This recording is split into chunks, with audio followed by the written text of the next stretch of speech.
Hi, welcome to Talking and Reading from Japan. I'm your host, Hidemi Woods.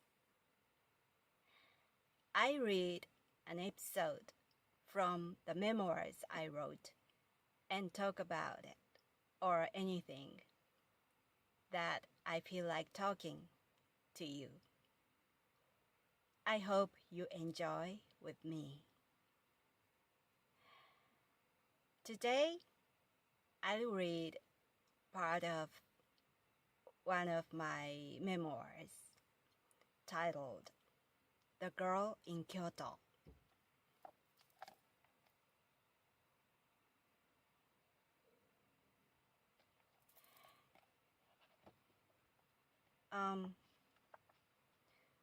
All the memoirs I wrote actually happened to me when I was a child. And today's episode also described what happened at one point of my childhood.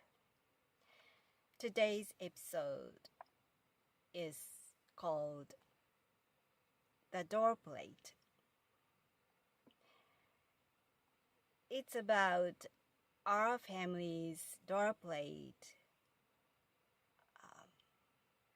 that was hung on the gate of my family's house in Kyoto.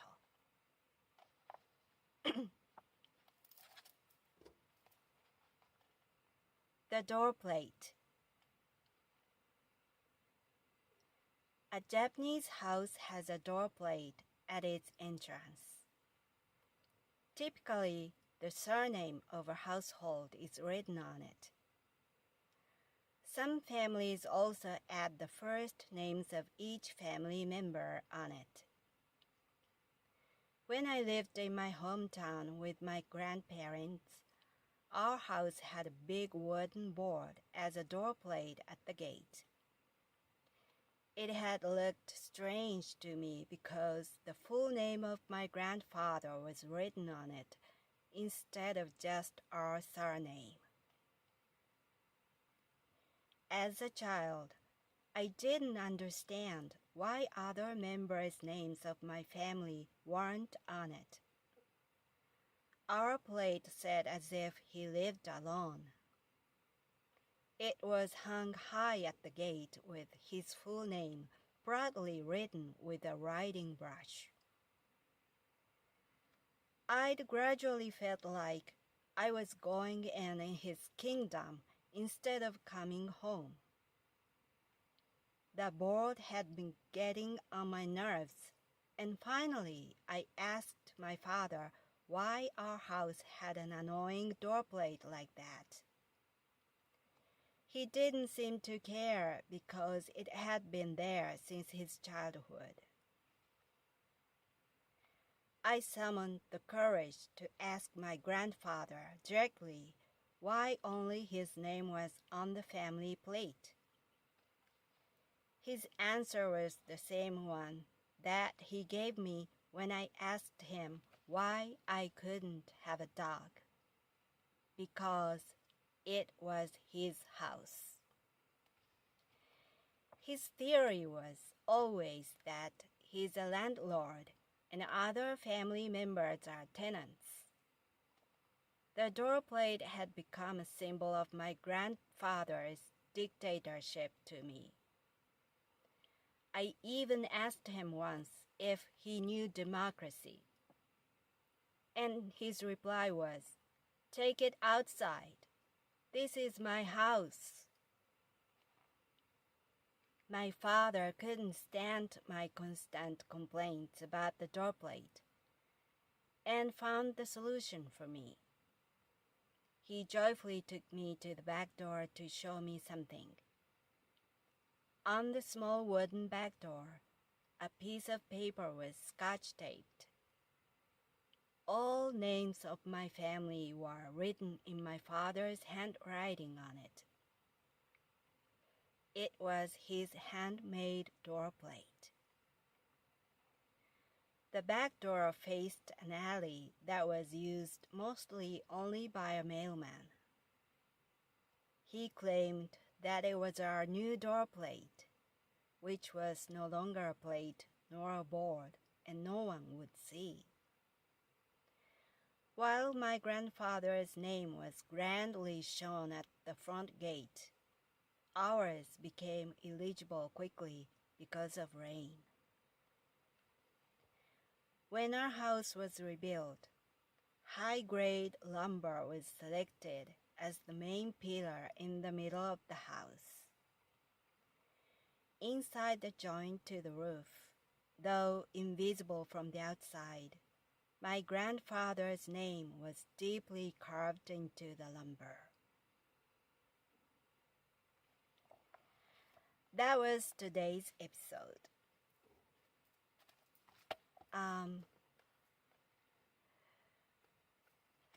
The doorplate that was hung on the gate of my family's house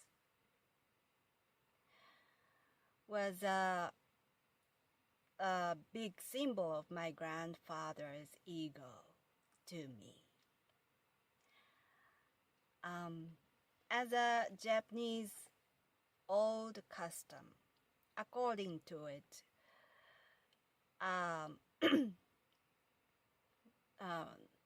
the family was quite big because after the firstborn son gets married, he lived with his parents, with his newly wed wife, and had a child there. So the household was naturally big. And if that family had no son,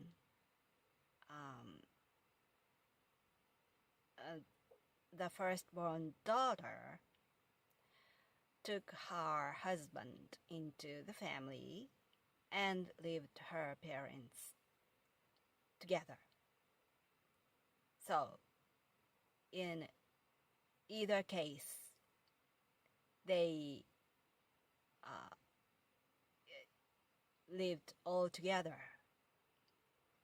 2 generations lived together was quite common in a Japanese old style time. And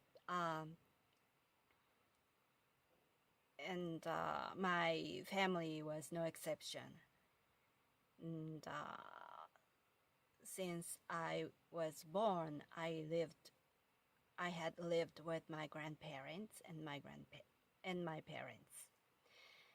And because my parents were quite busy for work, I was mainly raised by my grandparents.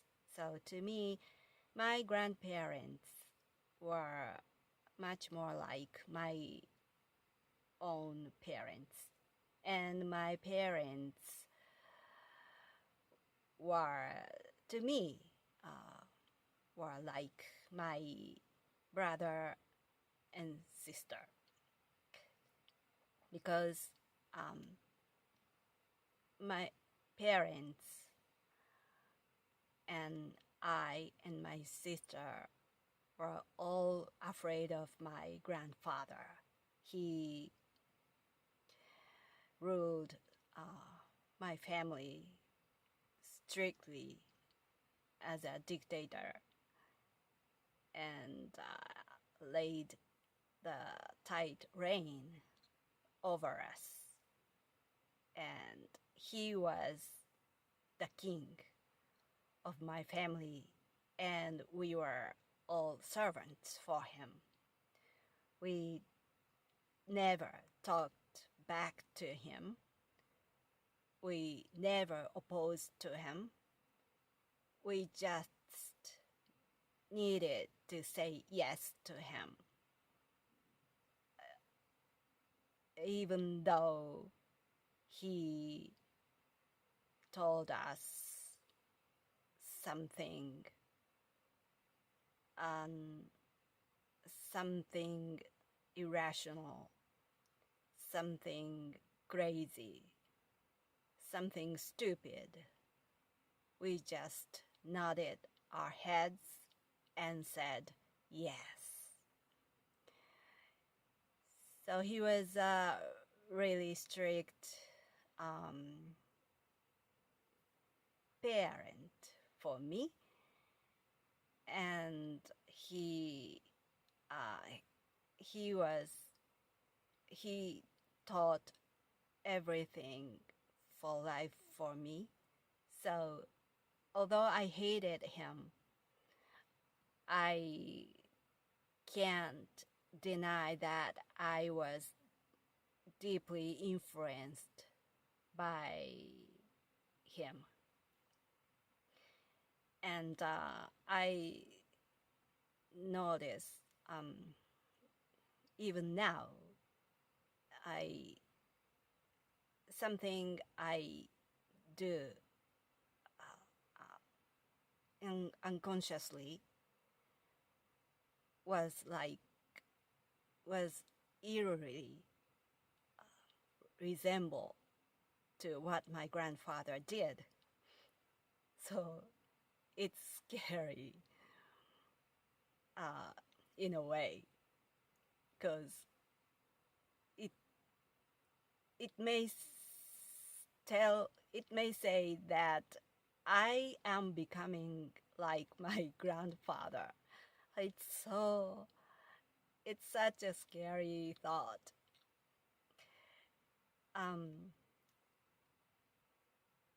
Anyway, like that, my grandfather was a king of our family, and my house was his kingdom. And so my parents, my grandmother, and my sister and I was just renting piece of his land inside the house. We were just tenants or servants. And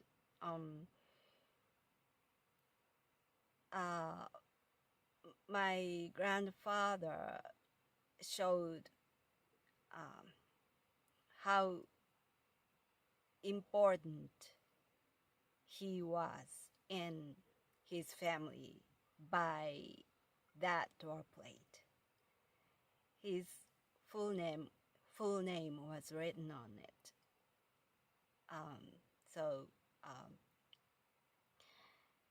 As if the other members of the family didn't live there, because we were invisible on the surface of the doorplate. We didn't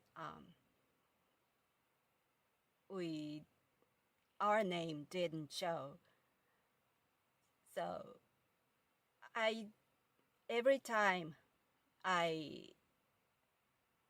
went through the gate when I came home from school or came from outside, I felt like I'm visiting my grandfather not coming home, because the gate said his name grandly.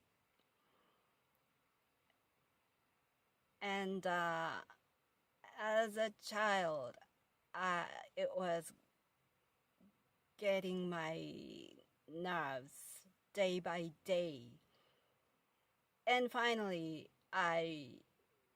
was, I just broke. I just couldn't take it anymore. And I introduced democracy to my grandfather. I dared. And he didn't have ears for that information. He ignored it. But I was spared from his scolding. That was a relief. And but I just behind my grandfather's back, I kept complaining about it, about his dictatorship, about anything.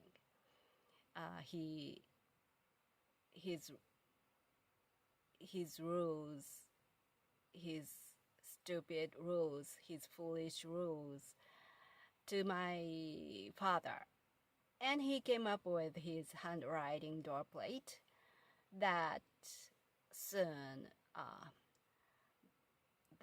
was soon washed away by rain and just smudged weird piece of paper was stuck on a small wooden back door of our house. But my grandfather, for some reason, really liked to show his name to everywhere. He was nobody. Basically, but he just wanted to show his name any chance he got. Like a doorplate is one example. And if Shrine had a drive for donation, and he was, although my grandfather was such a thrifty, stingy man, he was willing to donate money to a shrine or a temple only because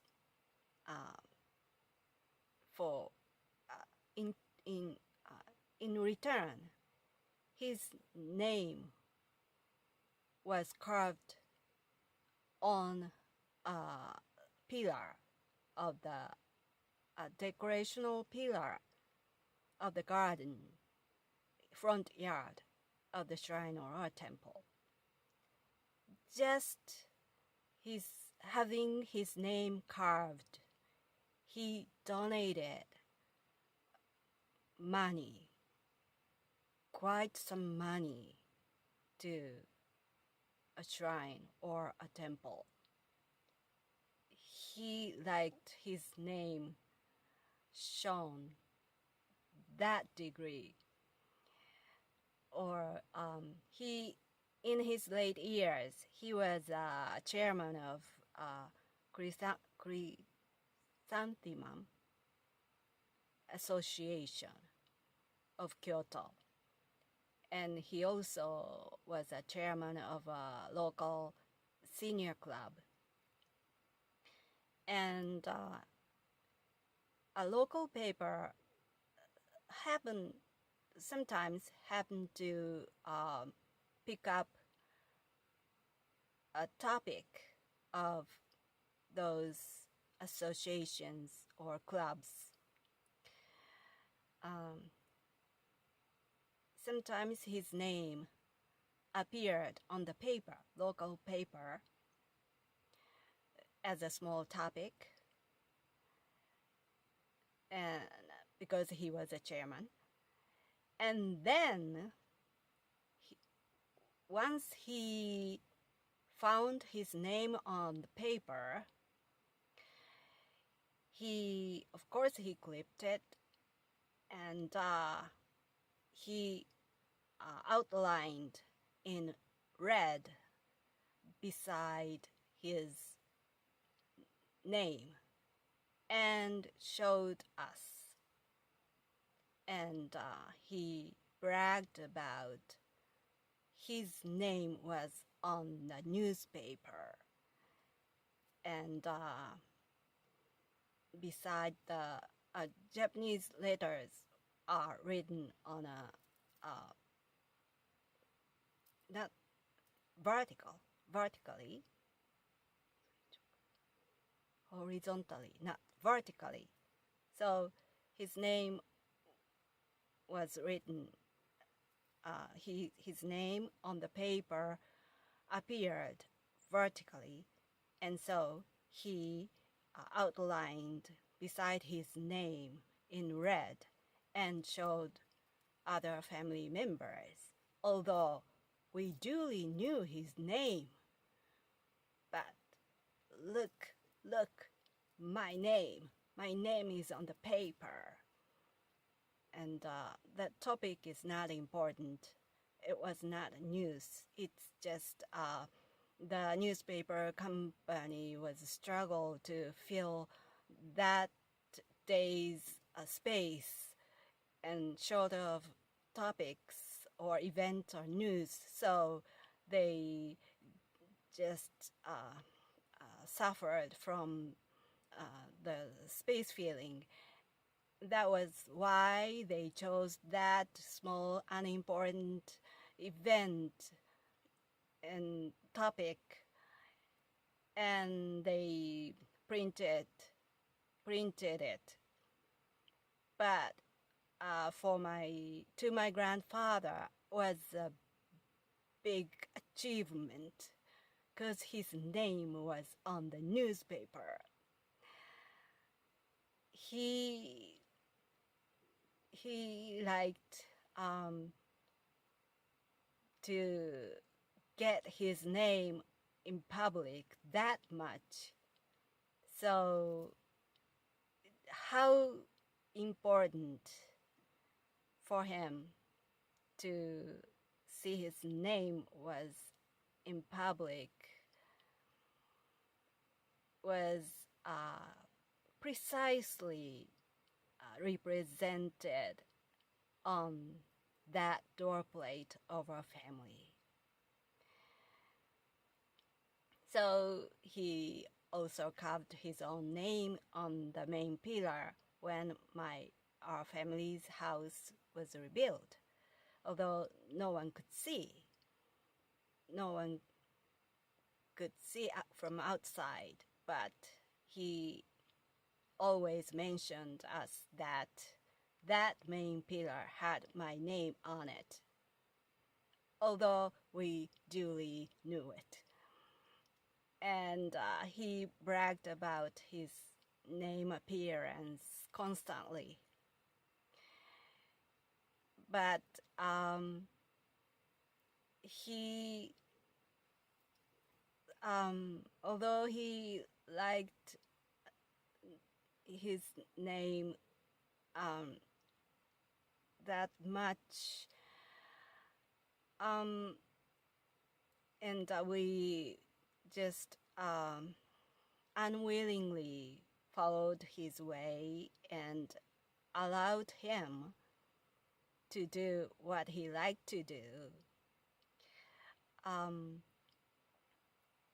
After he passed away, the house was torn down because my parents couldn't afford to keep it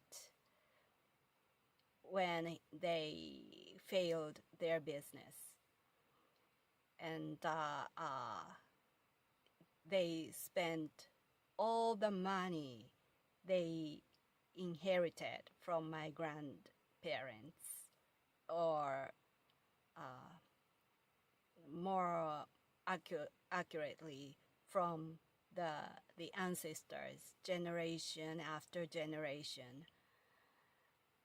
My parents threw away all the money they inherited, and so they couldn't keep the house, so they had to sell the house.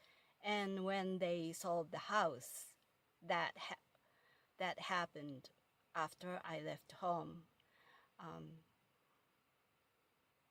The entire house was demolished, including the gate building. So my grandfather's doorplate and the main pillar that had my grandfather's name carved were all gone when the house was demolished.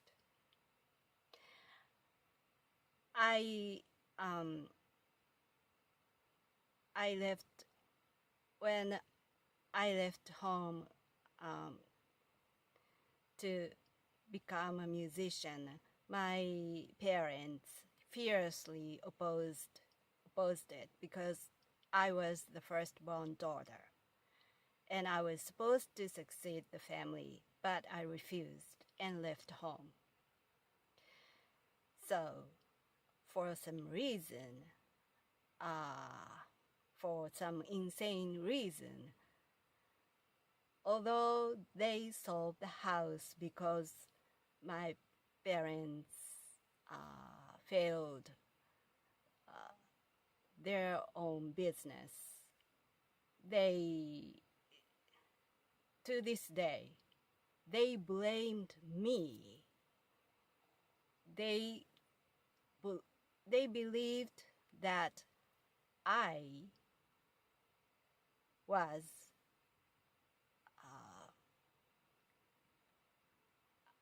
the one who made the house demolished, because I was the one who abandoned the succession of the family, and so they just didn't see their failure, and they put it to my faults. And that was why I deeply believe that my parents are insane. Well, that's all for today. Thanks for listening. I'm Hidemi Woods.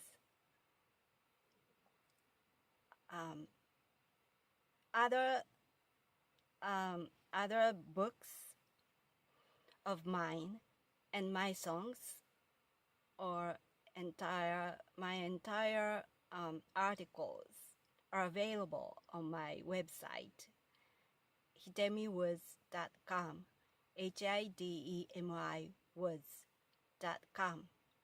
So if you like, please visit my website where all the links to my works and SNS and my merchandise that features my own illustrations are available. Thanks for listening again. I hope to see you again soon. Until next time, take care and be well.